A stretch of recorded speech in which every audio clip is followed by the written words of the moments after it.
Hey, everybody, welcome back. This is the Unafraid podcast. Thank you, everyone who's watching, if you're on Facebook or YouTube, or listening, if you're on your mobile device. I'm Jay. I'm your host. As you know by now, it's been a few episodes, and it's still 2020. We're still stuck inside. The world is still burning around us, but we're still podcasting. So we're gonna try to have some fun and maybe learn a little bit of stuff. And before we get going today, I do want to say a big thank you to the show's sponsor, Rebecca Jonesy, who is an author, and my favorite of hers is her Mab's Doll series, where the Fae know that everyone is unique and all love is valid. That's a very important thing to remember and a good thing to think about. I have a wonderful guest today, but I'm going to let her introduce herself here. Thanks. Well, my name is Malorie Cooper. I'm a transgender woman, as you might have guessed by my voice at this point. And I write science fiction novels. I've created a universe called Aeon 14, where I have 100 novels published, soon to be more. And I love talking about things that matter to, the LGBT community. I love sort of getting to be out there and be a spokesperson in so much as I can for my experience and ways that might help other people. And I'm a huge science nerd. I used to be a software developer, so I'm a tech nerd too. I'm basically just like exactly what the trans girls are supposed to be, like this cat girl, nerdy girl, who's probably spent too much time behind a computer in her life and loves books and stuff like that.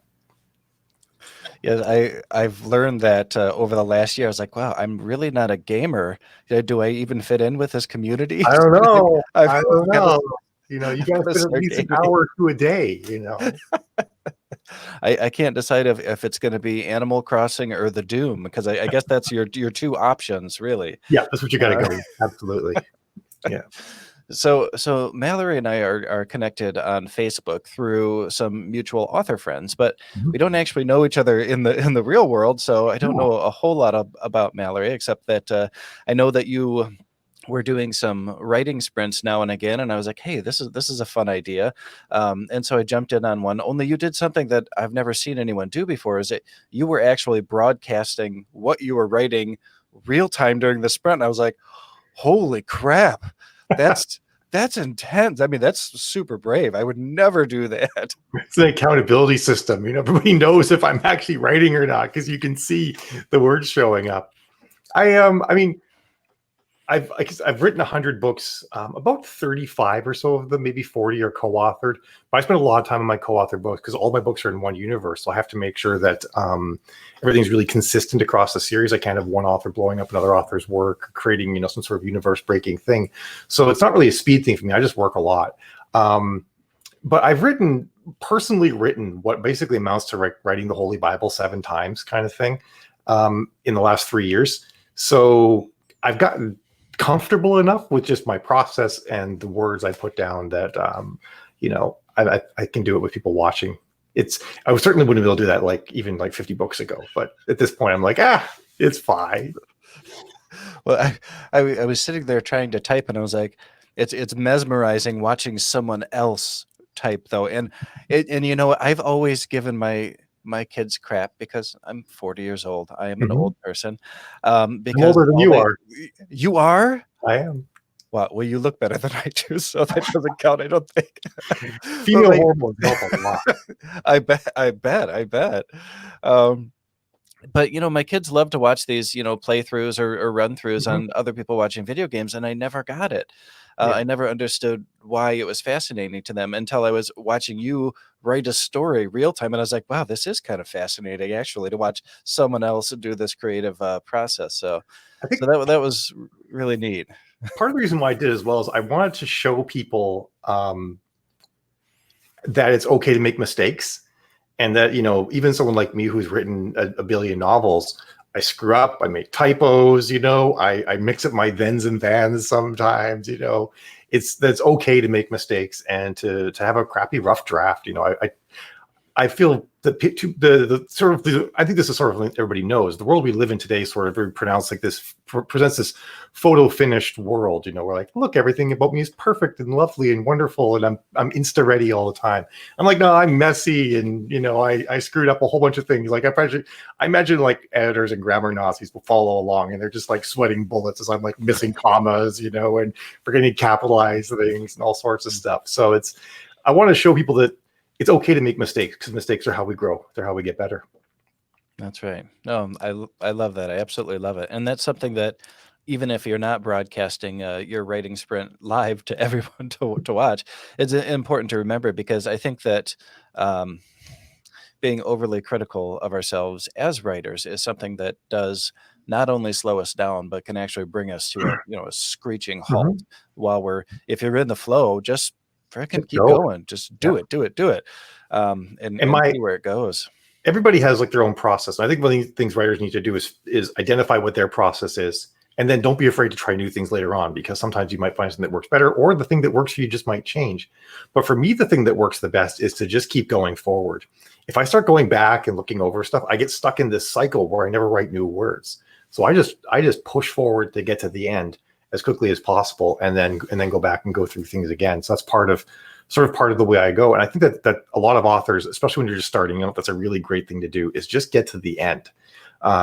Get the story down, and then understand where it goes and what you're going to need to change to make it into like an actual compelling book.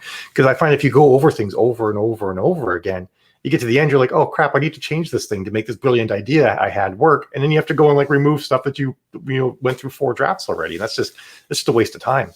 And I guess that's kind of my shtick, is like, I've written like in November of 2016, I released my 4th book. So 96 books have come out in less than 4 years. And the big part of that was learning how to be efficient and how to make really good use of my time and not do the same work over and over again. Wow. Now, so is writing your full-time job now? Mm-hmm. Yeah, Okay. since January 1st, 2017. Okay. Wow. Congratulations. That's awesome. Thanks. That's so cool. Well, now, what brought you, because you said you were a software engineer, Mm-hmm. what brought you from software engineer to full-time author? How did you make So that jump? I've always loved writing. I started writing my very first story the same day I finished Return of the King by Tolkien. So I didn't want the story to end. So I was like maybe 11 or 12 years old tops. And I wrote all sorts of terrible books throughout my teen years. Most of it I never finished. And then I want to say it was somewhere around like '05 or so, I wrote a Buffy fan fiction story, and I actually managed to get it done. And I realized there was this incredible power to getting a story done, and being able to say, like, I actually it has a beginning, a middle, and an end. Like I did it. I did the whole thing. And around the same time, I watched Firefly, because up until then I'd Oh, always written fantasy. so good. Yeah, I watched Firefly, and we got to see an advanced screening of the Serenity movie in Boston. And I thought, this is what I want to write. I want to write stuff like this. So I wrote my first science fiction novel, finished it, and that was back around '08. And I started shopping it around, looking for a publisher. And at the same time, I started writing some prequel stories, because I realized I needed to know some of the characters better. And I was still trying to like sell that first book I'd written. So I published some of the prequel stories on Amazon. And I've been a software developer since almost 2000. So that was the day job. And I just kept working at the writing and working at the writing. And really it was the marketing. Once I figured out how to market books on Amazon, that my career took off. And I realized that as it was ramping up, that if I kept writing or kept working my day job, I wasn't going to be able to ever become a full-time author, because I just would never be able to put out the number of books I want to put out. So I quit my day job and just dove in. Wow. Again, the bravery. Holy cow. I did that. Gosh, I think 6 years ago, I did the quit my day job to write full time, and I Mhm. got a couple books done, and it was great. But it was like, okay, now we're out of money though, so I got to go back to work. But Yeah. it is it is so much easier when you have more time and you're not so stressed that, okay, I've only got 2 hours at the end of the day. I've got to try to Yeah. squeeze this in before I go to bed and get up again. Yeah. And a lot of Yeah, jobs have creativity too. So yeah. Well, because you're tired, yeah. your work makes you tired, and you use all your energy to get that done. But Hmm. wow, 100 books, That's pretty incredible. I like it, and I haven't read a single one of those. Come 100%. I'm on, so sorry. what gives? I will pick one up after this recording and go and start reading it today because I actually I need a new good book to read. I have this pile of Clive Cussler books that my grandmother keeps giving me, and I'm like, I'm just not in the mood for that. For that. Thank you though, Grandma.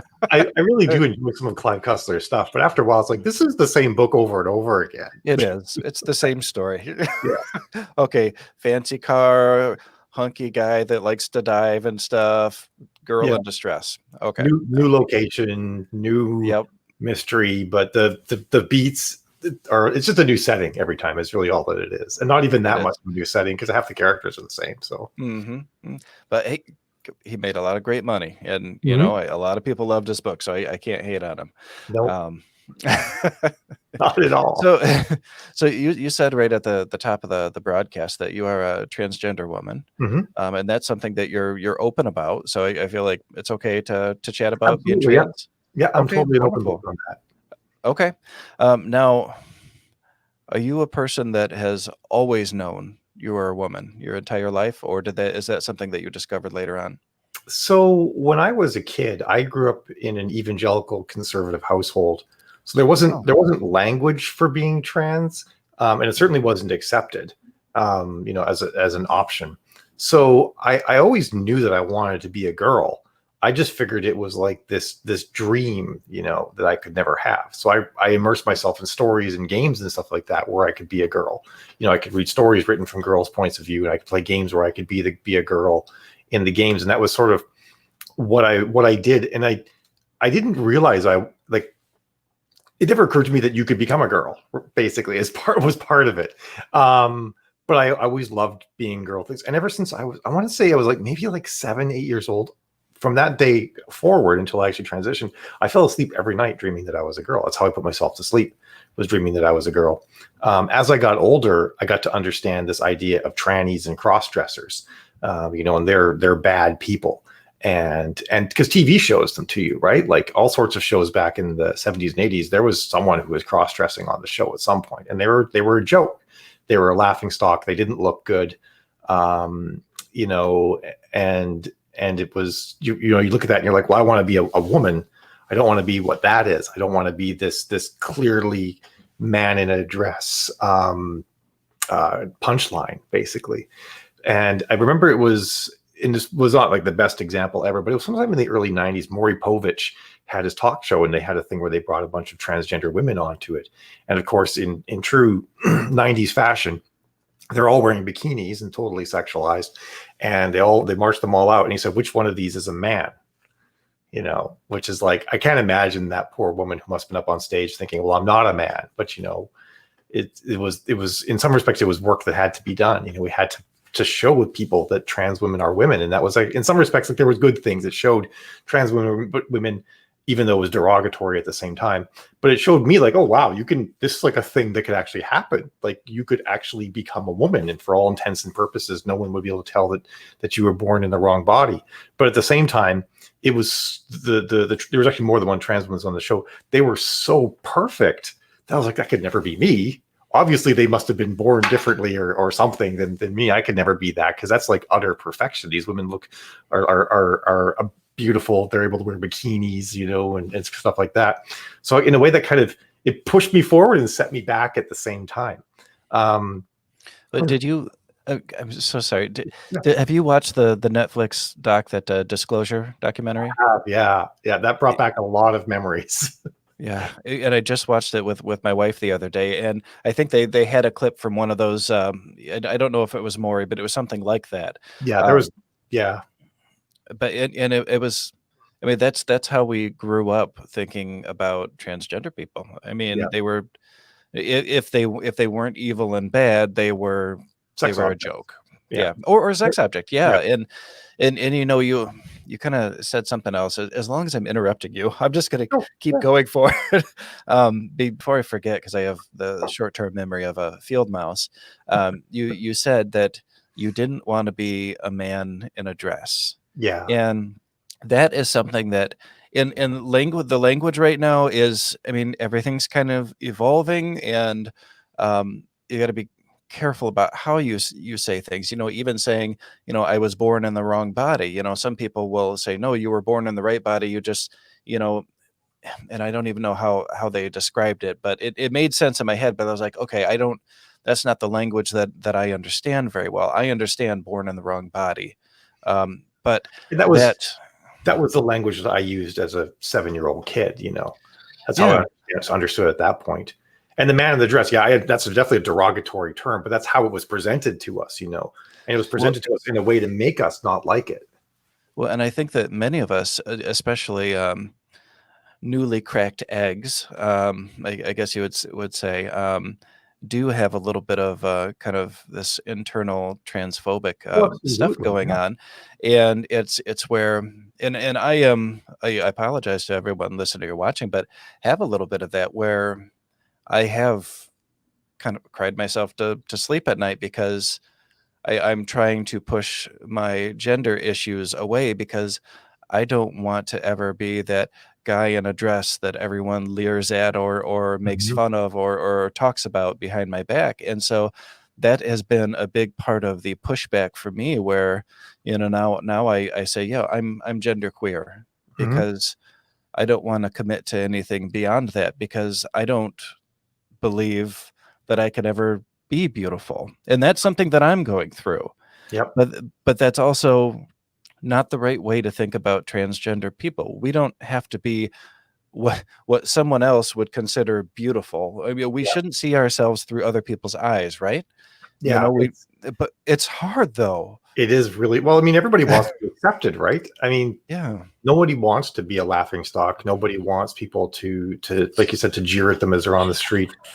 And when I first came out, I also said, and I'm not projecting my experience onto you or anything like that.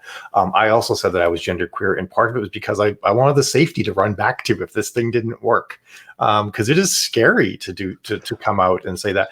But the thing that actually happens Well, to us, and this still way happens. to call me out there.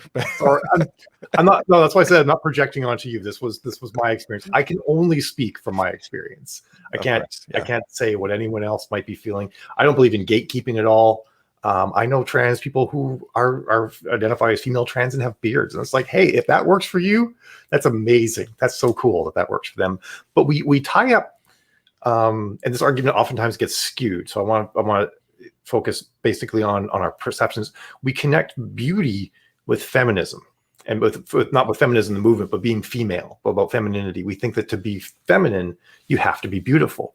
And I get caught up in that all the time. I mean, I love to be beautiful. I love doing cosplay and makeup and having fun like that. And I was in this conversation with a friend where I'm like, I still look like a man, is what I was saying to her. This was just a couple of weeks ago. I'm like, I totally look like a dude. I don't pass at all.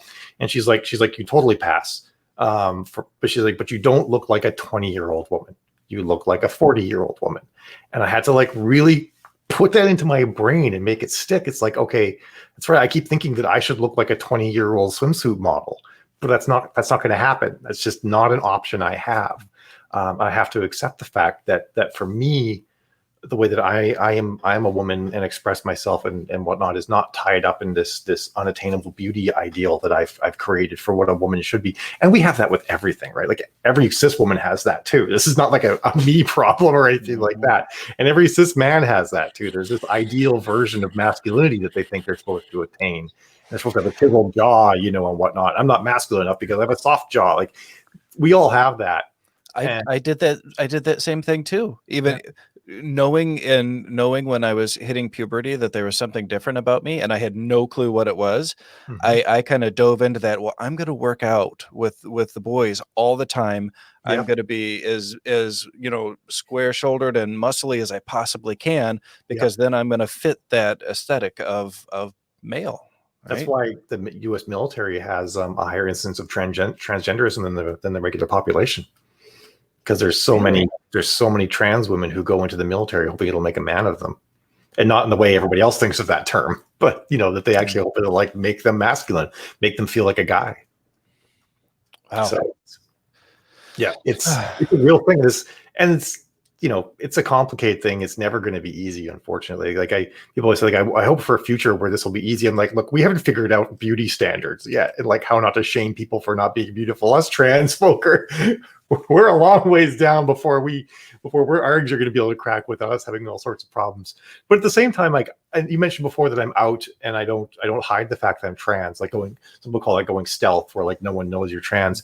Part of that was because I'm kind of a public figure. I mean, there's still authors like yourself who haven't really crossed paths with that too much, but I do. I mean, not this year, but normally I do like 12 to 15 public speaking engagements in front of authors every year, and I go to a lot of cons and conferences.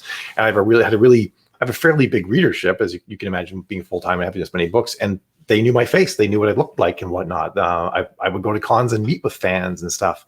And and so much of being trans for me, especially because originally I was a very evangelical Christian, and being everything I felt about me was a sin. Like when they said like you're born into sin and all of your instincts are wrong, I'm like, yep, that's me, because I want to be a girl and I know that's the most evil thing ever.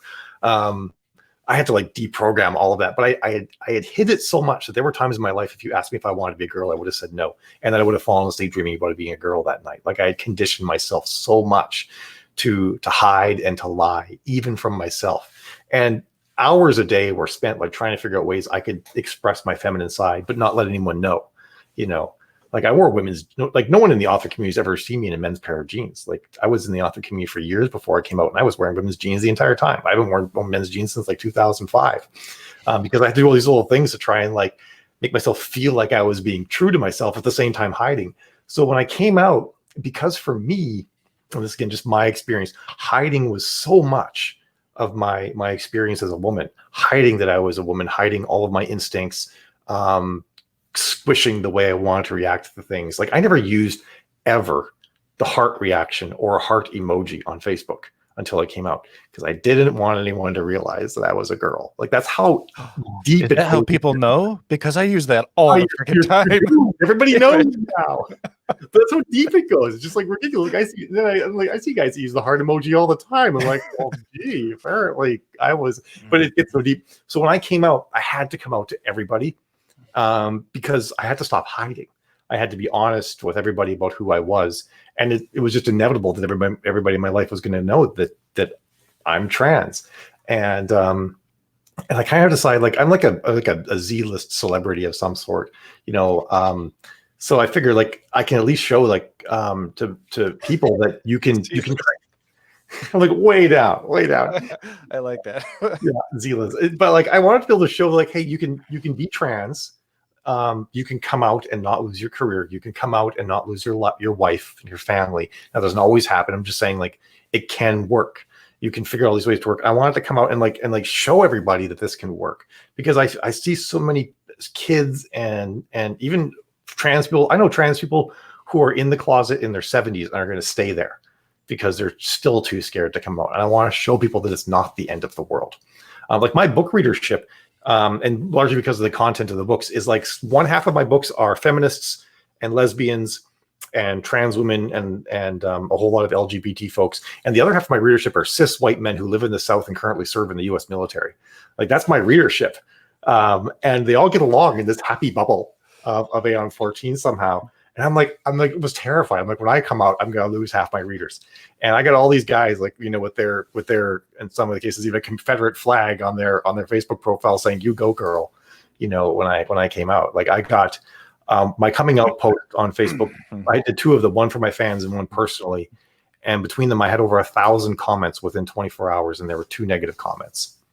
Wow. So it was, and I was so happy. That's where when I realized like I can actually be a beacon for other people. And that's sort of one of the things I've dedicated myself to doing is just being out there, being visible, and showing people that it's okay to be trans and that there's no shame in it.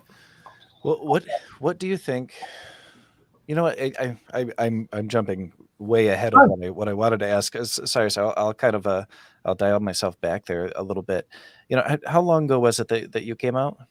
Officially, it was May 31st of last year. Okay. And what you were married before that? Yep, I've been married now. At this point, I've been married for over 23 years. Okay, okay. Can you tell me how it went with your husband or wife? Are you married to a man or So a woman? my wife, but yeah, my wife and I are both writers. She's an author as well, and she actually co-authors some of my books with me. We met on MSN. Remember the old MSN network? Like you get like you get Windows 95, and there's little things at MSN. It was like Microsoft's version of AOL. We met on that in a writing chat room in 1997, very end of 1997, and we got married in 19. No, we met in 1996. We got married in 97. And she was actually from the States. I was from Canada. So we were like this weird, like internet relationship. And everyone's like, she's going to be an axe murderer. She's going to kill you. I'm like, they're saying the same thing about me, you know? And we met in May of 97 and got married in September of 97, been married ever since. I've always been queer, but I was never like out queer. It was really weird. Like it's kind of funny. Like I like my wife. I own dresses and wore them all the time at home, and I was always wearing cat suits and stuff like that. And my wife had no idea that I was trans. Like it's so weird. Like the narratives we can construct for ourselves to sort of like keep ourselves safe, and keep our minds from thinking that we are a thing we're not. But so when I came out, it actually surprised her, and she didn't think that I actually was a woman and believed that I was a woman and whatnot. She just thought I was just quirky and strange and stuff like that. And even though like I've always owned, like ever since we even got married, owned far more women's clothing than men's clothing. Not that that's like the barometer of being trans. It's just an indicator um, that I wasn't exactly a standard person in many respects. But yeah, she had a hard time with it because and my wife is definitely further down on the bi side than the straight side of the spectrum. She would tell you that she still views herself as straight, but part of it's because she's always viewed herself as straight. You know, she never really thought of herself as bi. But I've always has always commented as much on women as men. Now, lots of women do that, and I actually think that lots of women actually could be bi if they wanted to. But that's like a whole other conversation. But so she had problems with it, and she had problems because some parts of it are like, for a lot of people come out later, it's like there's a sense of betrayal that you have to get over. Like I was talking to some younger people, and I feel so lucky. You guys are so lucky in the regard that you don't have to enter into these relationships on false pretenses. Like you can be open when you enter into relationships and people know you're trans. And that happens sometimes for older people too, but they're much more likely to have that and to be accepted and not have to hide it just to have a relationship with someone else. But we hit a point in the middle of last year, like in August-ish, where we started talking about divorce. We started talking about what divorce would look like. That conversation is going to be burned in my memory forever. We have a daughter who's 10 years old. So there was like, how would we work all of this? You know, how would we divide things? Who would live where? How would all of this work?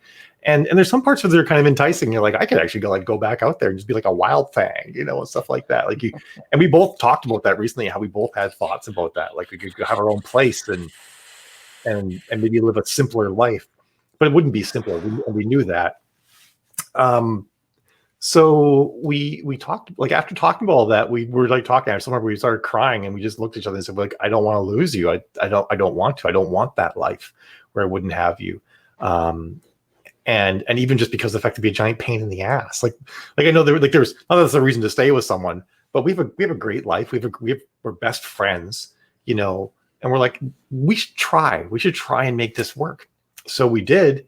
And one of the things I think that people don't realize, and a lot of people in the trans community don't give the spouses enough credit, but there's a lot of work the spouse has to do emotionally. For trans folks, like we've known we're trans all along. We're like, okay, now I'm finally ready to tell everybody, and I expect there to be trumpets and celebrations and everything like that.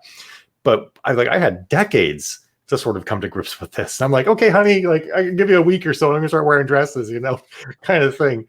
And in public, that is. And you know, that's not an easy thing for someone to come to grips with. So she had to do a lot of work and a lot of her own soul searching and stuff like that. But she tells me that at a certain point, she said that I just decided to be okay with it. And she was. It was really just, she had to make that mental decision that I'm just going to be okay with this. There's no reason why this can't work and why I still love Malorie and everything like that. And it's like she flipped a switch in her mind. And there's still been hiccups here and there ever since, you know, things that we have to work through and whatnot. But our relationship has never been better. We've never been more in love than we are now. And one of the biggest parts of it is that we can be 100% honest with each other at all times, which has been has always been a bit of a thing. I always had to worry, like, am I going to say something that's going to make her realize I want to be a woman, and then she's going to leave me? Like, there's stuff like that was always in the back of my mind, you know. And it was great not to have that be in it there anymore. So it's been unbelievable as far as our marriage is concerned. But it wasn't easy by any stretch of the imagination. We refer to the summer of last year as just hard because we don't want to talk about the specifics. For like, it was hard. We'll just push that away, push that behind us somewhere. No, Exactly. that's amazing. I'm so glad that you two are still together and happy. That's awesome to hear. Yeah. And my own wife, when I first started talking about gender issues with her, was really kind of pushed back hard right away, Mhm. not understanding, but within a few days, was kind of more receptive to talking about things, and things have been good. I haven't made any huge decisions, mainly because my doctor's appointment got canceled Mm. due to the pandemic. Yeah. But yeah, so things are good, and I think that finding that acceptance and support is, oh my god, it's so important for our It is. mental Yeah. health. Oh my Yeah. gosh. Well, I mean, and you had go ahead. I was gonna say, people talk about like the dangers that trans people face. Well, every single danger that trans people faces come from other humans, you know. So if you can be in an environment where you're not at risk from other humans, it helps a lot. Oh, for sure.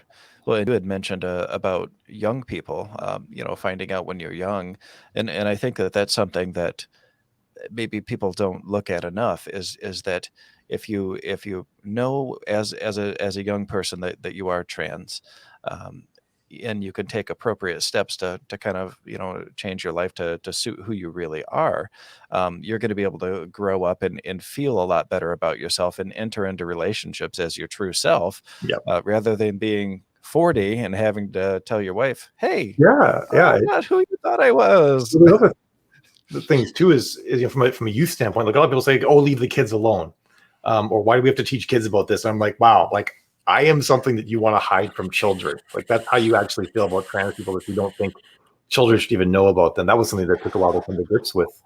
But like once you go through male puberty, things in your body change forever. Your shoulders are going to get wider. Your voice is going to lower. You're going to develop more masculine traits in your face, and those are things that the majority of them can't be undone. Like you can't change your body shape that much. Now you can do a lot of things to mitigate it and whatnot, but there are people now who've got to transition before puberty, and just the idea of that is so amazing. Like a great one is Kim Petras. I don't know if you've ever heard of her. She's a pop star from Germany. She's actually like one of the chart topping pop stars in the world right now, and she's trans. She transitioned medically fully at age 16. But if you when kids when they know that a kid's trans, they can put them on puberty blockers, and the puberty blockers that we put kids on, they're like, oh, they're so dangerous. That particular drug is actually a really important drug. It's considered to be by the WHO one of the 100 most important drugs in the world. It just also happens to block puberty, and they've been using it on kids for a long time because some boys would enter puberty like at 8 years old, and they would put them on those puberty blockers so they didn't enter it too soon because it's actually dangerous to enter puberty too soon. So it's a drug that we actually know a lot about. We know how it works. We know what it does. And when you take a kid off of the puberty blocker drugs, they go through puberty naturally. So if you can make it so a kid doesn't, you block puberty until they're about 16 years old or so, and they can actually say like, yes, this person's now lived as the correct gender for almost a decade. You know that they're really trans. Then you can actually give them the correct genders puberty, I mean, and they'll actually never have to like change their body because the human body is basically androgynous until you go through puberty. Other than the fact that the gonads turn into testicles or ovaries in the womb. Other than that, the human body is basically the same. You don't have a lot of estrogen. You don't have a lot of testosterone until puberty. The brain development is very similar. So these younger people who can actually transition early never actually have to convert a male body into a female body or a female body into a male body. They convert sort of the younger, more androgynous version of a human child body into the correct gender. And they get to have, and their quality of life is so amazing. It's so much better. They are, for all intents and purposes, 100% the correct gender. Their sex and their gender, it's almost like they're as close to being cis as they could ever be. Their sex and their gender are almost perfectly aligned because they never went through the wrong puberty. So I think it's incredibly important to let kids really do this and to transition as early as possible.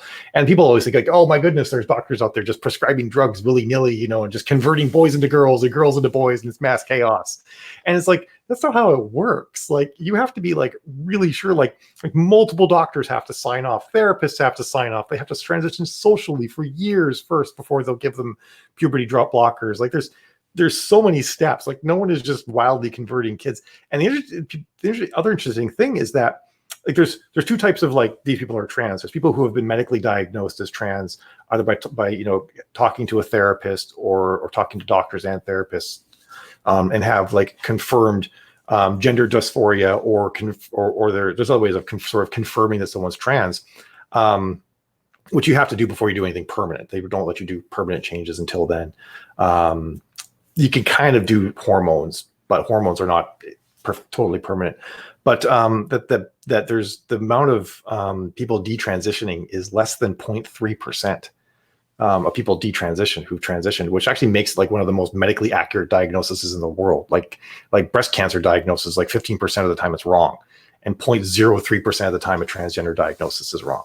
So these people know when they're trans, you know, and if you're, and especially because it's so hard, if you're willing to go through all of the things, you know, from the drugs to the social issues to like worrying about getting beat up because you went into a certain bathroom, like everything is hard. No one's doing this on a whim. You know, people who do this is real, and the sooner you can do it, the better. It's kind of a crazy tangent. Sorry to wandered off on that, but I feel pretty passionate about that one. No, I appreciate that for sure, and it's not something that anyone does on a whim, and it's No. not an easy decision. It's a lot of times a hard, painful decision that has required a lot of tears and bravery to get to, Mhm. and so, but that's, I think that, you know, part of that is transphobia that people have, but Mhm. I think that possibly a bigger part of it is this lack of understanding, a lack of education. We don't grow up learning about transgender people. We don't. No. You know, that's not a part of any of our learning curriculum, and I think that that's a big part of our world. And if we expect people to not only be more understanding and accepting, but realize that, you know, we are all the same. You know, we're Mhm. just people here trying to live before we die. Mhm. That we have got to broaden everyone's understanding of LGBTQ issues. Yeah. Um, because there's still so much misinformation, and like I said before, the language is changing more and more every month, and becoming more evolved, and so that's a good thing. But you know, and that's why I wanted to have this show, and there are several other shows like this out there where we're just kind of sharing our stories Yeah. and letting people see that, hey, we are people. You know, I'm not I I'm think not trying to convince anyone that you know, that my life has value. I'm just trying to show you that my life does have value, and yeah. you better accept it. That's the way it is. I think it's like you say, a lot of people don't have any exposure to trans people, so they don't realize we're just people. You know, like I'm a little bit different. I'm a pretty flamboyant person, but I would be flamboyant no matter what. And that was my wife and I talked about the other day. She had to like learn to understand that my personal sense of style is a separate thing from being trans. You know, like which makes it a little bit harder because when I go out, like, half the time I'm not like wearing jeans and a t-shirt. I'm wearing like a cat suit and cat ears and a tiara or something like that. Like and 8-inch heels. Like I'm a crazy person. Um, but so in some people actually say that I damage the trans community because I'm so flamboyant, but I say, like, you know, trans people should be the last people in the world to tell someone else how they should be because our whole existence is other people telling us how to be. But I like showing, but I almost feel like a way that's great to show, like, hey, I can be this flamboyant out there trans woman who loves style and fashion. Like I did a photo shoot last week. I'm going to be a cover model on people's books at 42 and trans. Like, how is that even possible? But I want to show like these things are possible. You can do these things. You can live your dreams. It can really happen. But from your point about like, and I want to be visible. That's really important. I want to show that we Mhm. are out there. And even if they're a little bit weird like me, we're still like generally decent people to be around. But there are probably 1 to 2% of the population is trans. Solid 3% if you count non-binary trans folks in the mix, which means that every single person, even if you don't think you know a trans person, you know someone who's trans. 1 in 30 people are trans, like in some way, be it gender fluid, some sort of non-binary, non-gender conforming situation, or binary trans like I am. And chances are, people that you have personal relationships with who are binary trans. They're just hiding. Or you might know people who are binary trans and you just don't realize it because there's trans people everywhere. And once we go past about 4 to 5 years, you can't pick us out of the general population anymore. Yeah. So Well, and some of that too is it's crazy. And everyone stay off Twitter. Twitter is horrible. There's so many mean people on Twitter, but uh, there's a huge queer community on Twitter, and so yeah. I'm on there to try to promote the show and to invite people to come on the show. And Mm-hmm. there are so many young trans women and young trans men that look so great. I mean, Mm-hmm. they're gorgeous. Their aesthetic fits what they want to look like, and Mm-hmm. it's so cool to see. And Yeah. it's bittersweet for me because I'm old. I'm never going to look exactly the way I want to look, but it makes my heart so happy that Yeah. our kids get to be who they want to be, and yes, there's still a lot of hate out there, especially in this Mm-hmm. country, but I think it's getting better. I mean, Oh, I of course feel it's like it getting is. better. I would never be able to transition and be socially accepted even 10 years ago. I would have been ostracized entirely. I'm a very firm believer that the world is, by every measurable metric, the world is better now than it's ever been before, except for global warming.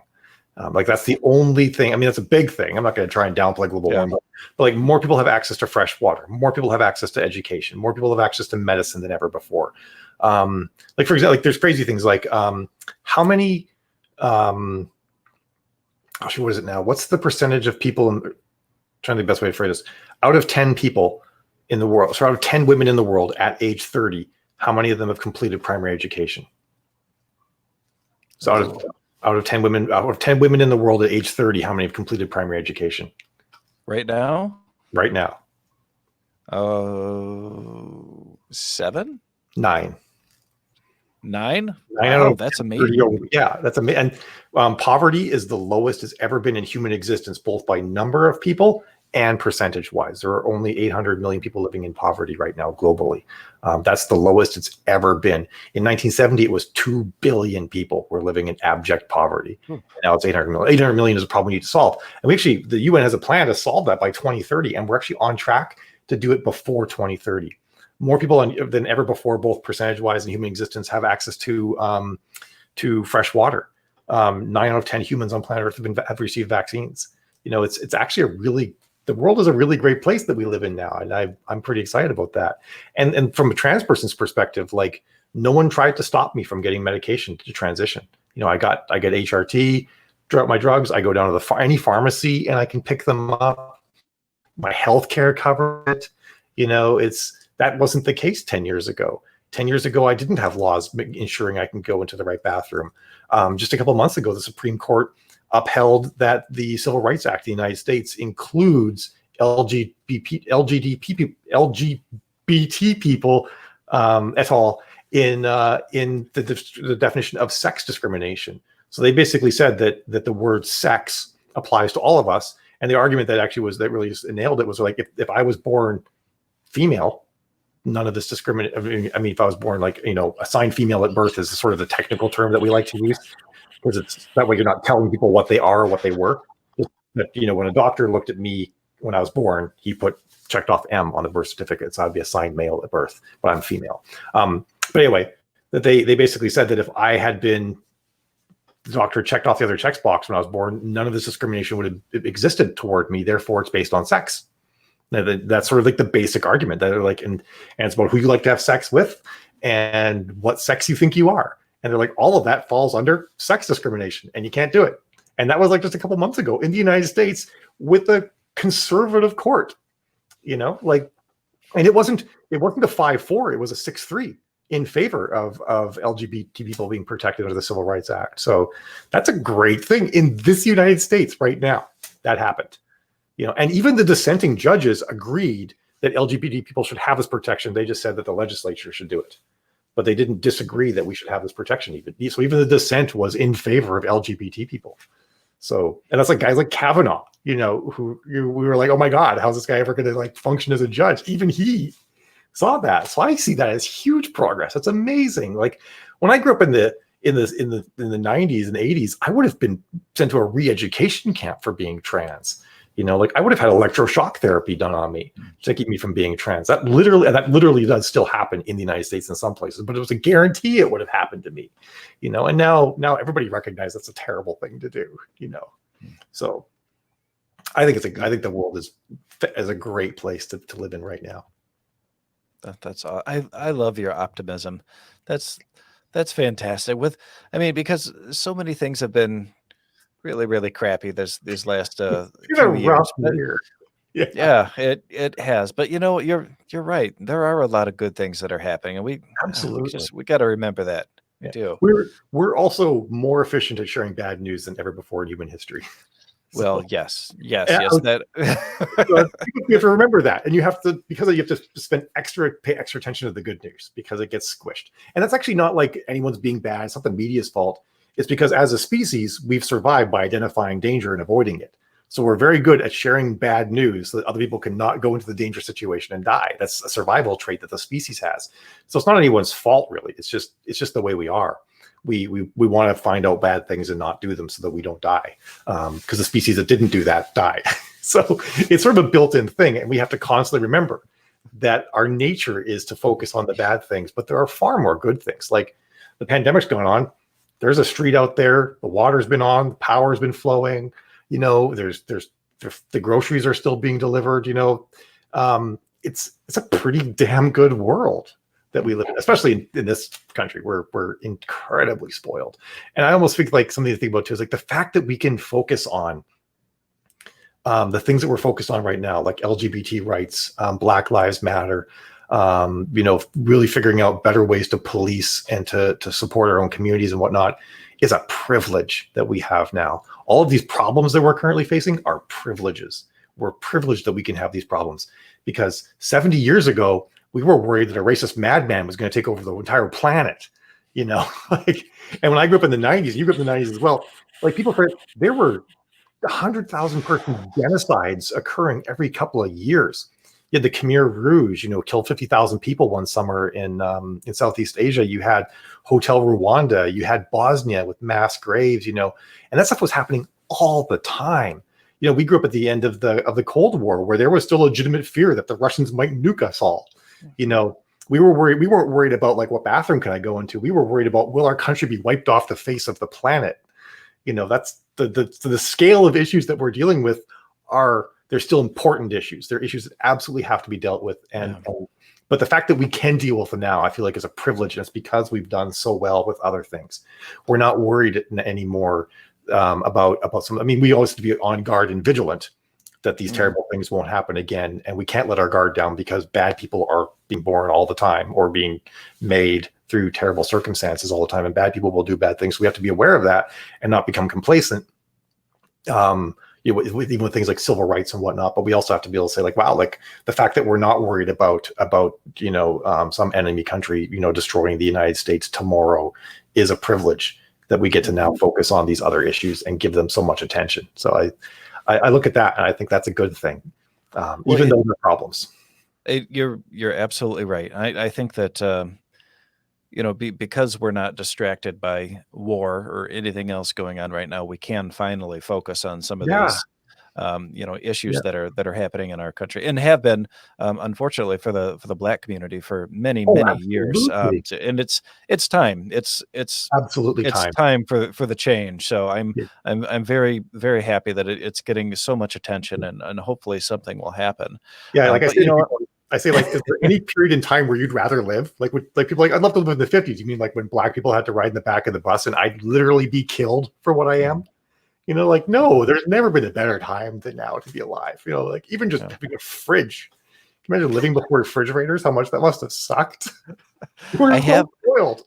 I have thought about that actually because my wife watches a lot of Little House on the Prairie, Yeah, and I always think about the idiotic things, like not what's happening. I just think, how do they get ice? yeah, Because I really need ice in my soda. yeah. Uh, If you're gonna go like basically like 6 months of the year just blue all the time. mhm. Fall and spring were okay. And the rest of the year just sucked so much. Well, I kind of got you distracted here by talking about serious, important things. But before we run out of time, because we're almost going on an hour now. Oh, we've got I'd, 10 more I'd minutes.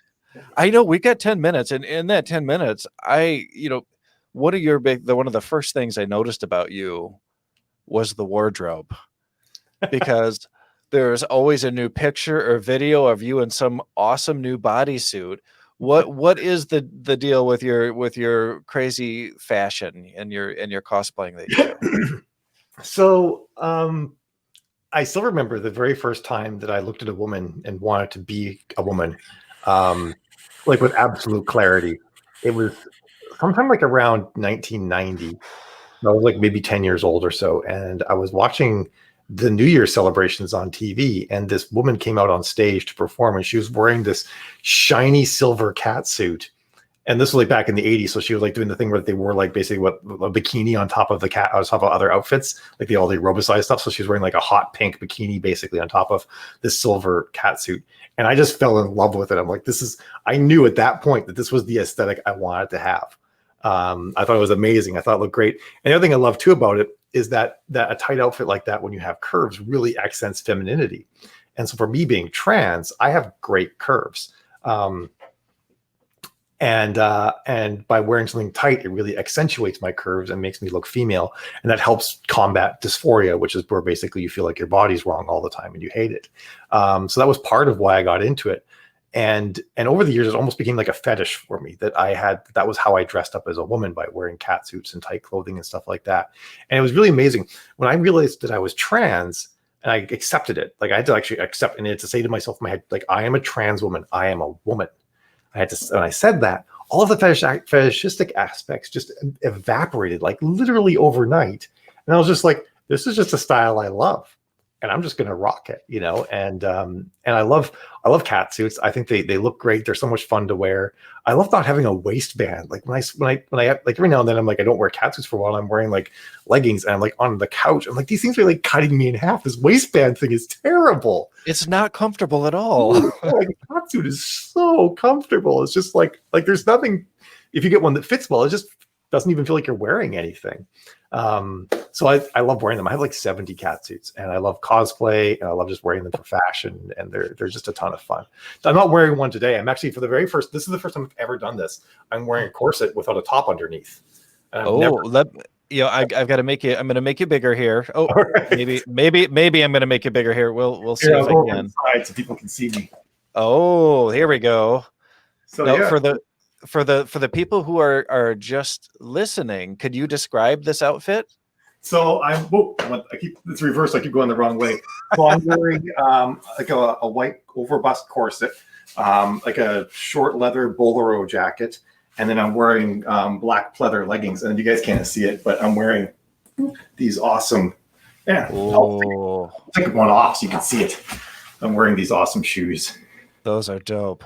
So I love to put outfits together. I really like doing like a black and white look as well. I think it's a lot of fun to play with contrast in outfits. So that's what I'm wearing today. But yeah, this is the very first time I felt comfortable enough to with how my body looks to actually wear just a corset like this with really no shirt underneath, because I have my own breasts now, which I'm very excited about.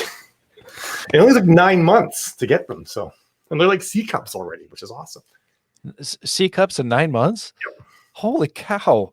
That's amazing. I think I'm not on HRT, but I have kind of big what people would call man boobs. So yeah. I feel like I could get to a C cup pretty quickly myself. Well, interestingly, men all actually have breast material in their chests. So you actually have, like, not just fat or muscle, you actually have breast material in your chest. So some men have more. Like when I was a teenager, I actually grew breasts before, because I actually entered male puberty a little bit later. And they don't know yet if there's a connection between this, but if you don't enter male puberty, if your body does not start producing testosterone, you grow boobs. Like, that's just all there is to it. That's what the human body does. Testosterone stops it from growing boobs, but if not, you grow boobs. So the fact that I did it as a teenager and then they went away when I got testosterone in the system kind of hints that maybe it's always been there, you know. Interesting. Okay.